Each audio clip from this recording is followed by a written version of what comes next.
G'day, it's Rob here again. Well, in my last video where I showed this chip deflector shield, I got a lot of comments from people wanting to know about these lead screw covers, these steel lead screw covers that are fitted on the lathe. Are they original? You know, where did I get them? Well, yes, they are original, and I actually did a video on these a couple of years ago, 2014, explaining the good points and the bad points about them. The good points are that they keep your lead screw totally, utterly clean. They're fantastic if you're grinding, for instance, all those grinding bits and pieces of grit and shit would go on your lead screw and absolutely destroy it and the half nuts in no time at all.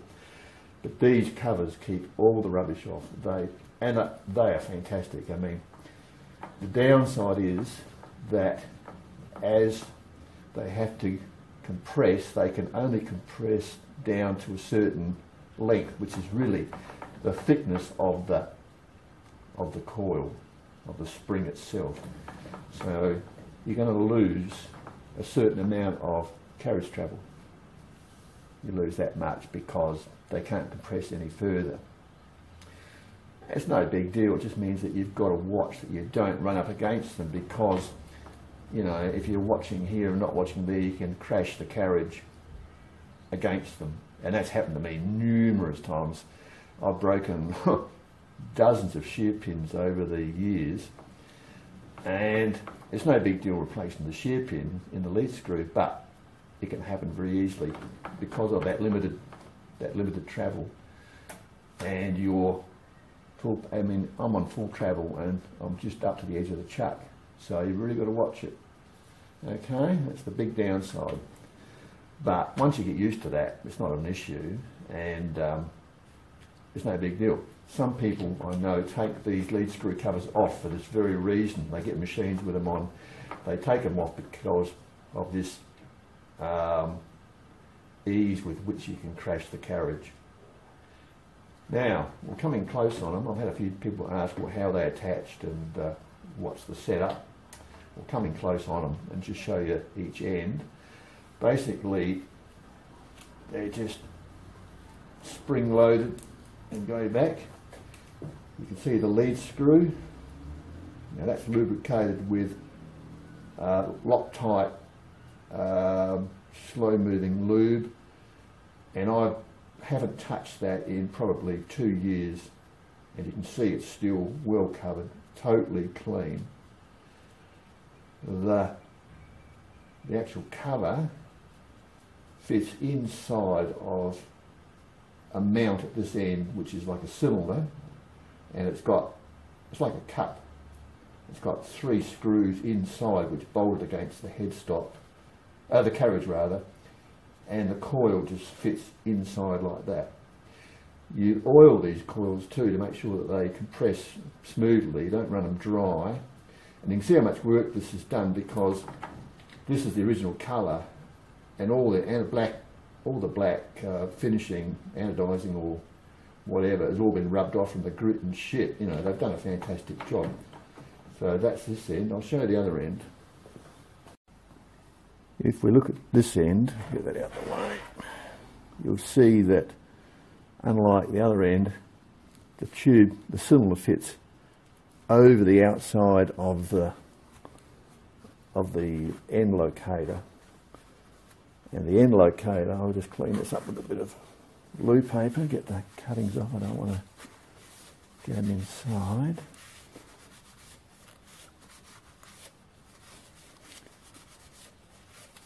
Right. The end locator is held by, I think it's 2 or 3 screws which go into this flange here. So this fits on the outside of it. If we come back, you can see there's the shear pin for the lead screw. It's very easy to replace that. I mean, I've broken that, as I said, dozens of times, and I just use bronze brazing rod in there, which shears very nicely. The original shear pins are cast steel, and there's still one of the originals left. It always breaks the bronze one every time, but as I said, that's the major downside. But I mean, the lead screw is totally and utterly clean. They are good. I mean, I wouldn't be without them myself. People that take them off, well, that's up to them. But it's not, you know, something I do. I think they're a positive, except for that one thing you have to be aware of, you know, that, yeah, you can crash the carriage without too much trouble at all. This is the lube I use on the lead screw. It's Loctite 767. It's a type of lithium-based grease for slow-moving gears and chains. They don't specifically say it's good for shafts and threads, but I find it works perfectly adequately. Does a great job. And then once you put it on, it just sticks and clings. And apart from sort of just moving it around once or twice in the last 10 years and or so, and just putting a little bit extra on where it needed it, it's basically the original grease still on there. There's no sign of bleeding, bronze bleeding from the half nuts whatsoever. So I can assume, well, I've actually checked the half nuts, and there's just no wear whatsoever. So the half nuts are just basically as good as new after all this time. It's really good stuff.